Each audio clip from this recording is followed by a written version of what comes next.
राजस्थान की राजधानी जयपुर में पीएनबी बैंक की मार्केटिंग मैनेजर सुरभि कुमावत ने अपनी पति गाजियाबाद निवासी शाहिद अली पर परेशान करने का आरोप लगाते हुए आत्महत्या कर ली। वह अपने पति और 5 साल की बेटी के साथ मुहाना इलाके में एक अपार्टमेंट में रह रही थी। सुसाइड के बाद उसके पति की सूचना पर मौके पर पहुंची मुहाना पुलिस ने शव को उतरवाया और आगे की कार्रवाई की। पुलिस को घटनास्थल से एक सुसाइड नोट भी मिला।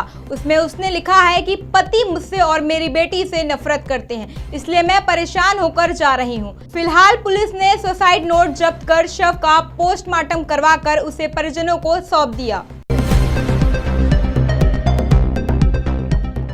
बेरोजगार महासंघ एकीकृत का आज गुजरात में दांडी यात्रा का दूसरा दिन। महासंघ के अध्यक्ष उपेंद्र यादव ने बताया कि 2 अक्टूबर गांधी जयंती पर बेरोजगारी की विभिन्न मांगों को लेकर गुजरात में दांडी यात्रा शुरू की गई। राज्य सरकार से 20 सूत्रीय मांगों को पूरा करने की मांग को लेकर यह यात्रा निकाली गई। पहले दिन राजस्थान बेरोजगार महासंघ की ओर से गुजरात के पालनपुर से अहमदाबाद तक 150 किलोमीटर की दांडी रैली निकाली। रैली का नेतृत्व महासंघ अध्यक्ष उपेंद्र यादव द्वारा किया गया। विभिन्न भारतीयों से जुड़े हुए बेरोजगार भी गुजरात में जुटे। उल्लेखनीय है कि गुजरात में विधानसभा चुनाव होने हैं। ऐसे में राजस्थान के बेरोजगारों का प्रदर्शन काफी अहम माना जा रहा है। भिवाड़ी पुलिस पर बदमाश शोएब सहित उसके परिवार वालों ने पुलिस टीम पर हमला बोल दिया, जिससे एक पुलिसकर्मी के सर में चोट लगने से वह घायल हो गया। इस मामले में पुलिस ने बदमाश शोएब को गिरफ्तार कर लिया और उसके परिवार के 6 लोगों के खिलाफ राजकार्य में बाधा डालने और पुलिसकर्मियों के साथ मारपीट करने का मामला दर्ज किया गया है। कांग्रेस अध्यक्ष चुनाव को लेकर राजस्थान में शुरू हुए घमासान का आखिर समाधान क्या है? राजस्थान में मुख्यमंत्री बदला जाएगा या फिर गहलोत कुर्सी बरकरार रख पाएंगे? इस तरह के सवाल पिछले कई दिनों से जस के तस हैं। 4 दिन पहले कांग्रेस अध्यक्ष सोनिया गांधी से अशोक गहलोत और सचिन पायलट की मुलाकात के बाद से ही इस फैसले का इंतजार किया जा रहा है। कांग्रेस के संगठन महासचिव केसी वेणुगोपाल ने भी शुक्रवार को कहा था कि 1-2 दिन में मुख्यमंत्री पर फैसला हो जाएगा। हालांकि अब तक पार्टी की ओर से ना तो कोई फैसला सुनाया गया और ना ही कोई संकेत दिया गया है। कांग्रेस के वरिष्ठ नेता और राजस्थान के मुख्यमंत्री अशोक गहलोत ने भाजपा पर कटाक्ष करते हुए कहा कि वह बीजेपी के मंसूबों को कभी पूरा नहीं होने देगी। मुख्यमंत्री ने कहा कि कांग्रेस के नेतृत्व वाली राज्य सरकार अपने 5 साल के कार्यकाल को पूरा करेगी। साथ ही उन्होंने कहा कि अगला बजट छात्रों और युवाओं को समर्पित होगा। सीएम गहलोत ने भाजपा पर आरोप लगाते हुए कहा वह बार-बार कोशिश करती हैं कि राज्य में कांग्रेस की सरकार गिर जाए और 5 साल तक कार्यकाल पूरा न कर पाए। सीएम अशोक गहलोत ने कहा कि भाजपा ने पहले भी हमारे विधायकों के साथ खरीद फरोख्त की कोशिश की थी, लेकिन हमारे विधायक एकजुट रहे और वे नहीं झुके। राजस्थान में राजनीति और भ्रष्टाचार के गठजोड़ का बड़ा मामला सामने आया। यहां पर भ्रष्टाचार निरोधक ब्यूरो ने अलवर के थानागाजी विधायक कांति प्रसाद मीणा के 2 बेटों समेत 4 लोगों को रिश्वत लेते हुए गिरफ्तार कर लिया। इनमें एक प्रधान का बेटा भी शामिल है। पुलिस ने निर्दलीय विधायक कांति प्रसाद मीणा के छोटे बेटे कृष्ण मीणा से घूस में लिए गए 5 लाख रुपए भी बरामद कर लिए हैं। विधायक के आरोपी बेटे ने पूछताछ में बताया कि उसने यह राशि अपने छोटे भाई लोकेश मीणा को पिछले दिनों हुई राजनीतिक नियुक्तियों में राजस्थान युवा बोर्ड का सदस्य नियुक्त किया गया था।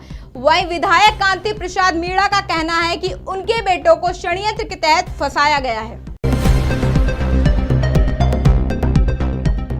राजस्थान के सीकर जिले के कंडेले कस्बे में 11 साल की एक स्कूली बच्ची के अपहरण करने का प्रयास सामने आया, लेकिन इस बच्ची ने बहादुरी का परिचय देते हुए बदमाश का मुकाबला किया और उसे भागने के लिए मजबूर कर दिया। बताया जा रहा है कि एक बदमाश ने छात्रा का हाथ पकड़कर उसे घसीट कर ले जाने की कोशिश की, लेकिन इस दौरान उसने बदमाश के हाथों पर दांतों से काट लिया। तो वह अपने साथी के साथ वहां भाग गया। इस बीच बाद में स्कूल का स्टाफ भी वहां पहुंच गया। मामले की गंभीरता को देखते हुए खंडेला पुलिस सूचना के बाद तुरंत मौके पर पहुंची। पुलिस के अनुसार घटना एक दिन पहले रविवार की बालिका खंडेला में गांधी जयंती के कार्यक्रम में शामिल होने के लिए आई थी। वह खंडेला कस्बे के उदयपुर वाटी रोड स्थित महात्मा गांधी अंग्रेजी माध्यम स्कूल में कक्षा 6 में पढ़ती है। पुलिस बच्ची से पूछताछ कर अपहरणकर्ताओं के हुलिये के बारे में जानकारी जुटाने का प्रयास कर रही है और आसपास के सीसीटीवी कैमरे खंगालने में जुट गई है। इस बार त्योहारों का महीना उदयपुर वासियों के लिए खुशियों का एक और मौका लेकर आ रहा। उदयपुर से अहमदाबाद तक 290 किलोमीटर लंबी ब्रॉड गेज लाइन का काम पूरा हो चुका। अक्टूबर के इस महीने में उदयपुर से रेल यात्रा के सफर फिर से लोग आनंद ले सकेंगे। गुजरात में इसी साल विधानसभा चुनाव भी होने हैं। ऐसे में गुजरात चुनाव में आचार संहिता लगने से पहले या रेलवे ट्रैक शुरू हो सकता है। उदयपुर सांसद अर्जुन लाल मीणा ने बताया कि भाजपा सरकार आने से पहले की यह घोषणा है, लेकिन कांग्रेस सरकार ने बजट का कोई प्रावधान नहीं किया था, केवल घोषणा मात्र करके रह गई थी। 2014 में प्रधानमंत्री नरेंद्र मोदी की सरकार बनने के बाद इस काम को तेज गति दे दी गई। इससे अब यह काम अंतिम बार निरीक्षण के दौरान इस ट्रैक पर कुछ कमियां पाई गई थी, जिन्हें दुरुस्त कर लिया गया है। आपने चोरी की घटनाएं सुनी होंगी, लेकिन राजस्थान के एक पुलिस थाने में चोरी का जो अनोखा मामला दर्ज हुआ वो शायद आपने कहीं नहीं सुना होगा। राजस्थान के आदिवासी बहुल बांसवाड़ा जिले में चूहे की चोरी का अनोखा मामला सामने आया। यहाँ के सज्जनगढ़ थाना इलाके के पंडाला वड़किया गांव में एक पालतू चूहा चोरी हो गया। इस मामले में चूहे के मालिक ने थाने में रिपोर्ट दर्ज कराई। पुलिस का भी कहना है कि उसका काम रिपोर्ट दर्ज कर मामले की जांच करना है। पुलिस ने दावा किया कि वह इस मामले का भी खुलासा करेगी। इस संबंध में बड़खिया निवासी 62 वर्षीय मंगू रिपोर्ट दर्ज करवाई। उसने अपने घर पर एक कांटे वाला चूहा पाला हुआ था। उसका वजन करीब 700 ग्राम था। मंगू ने अपनी रिपोर्ट में अपने भाई के बेटे पर चोरी का आरोप लगाया है।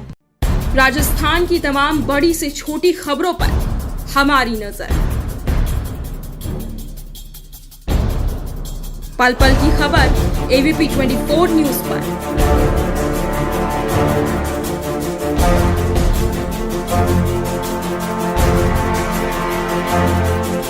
आपका विश्वास बनेगा हमारी ताकत।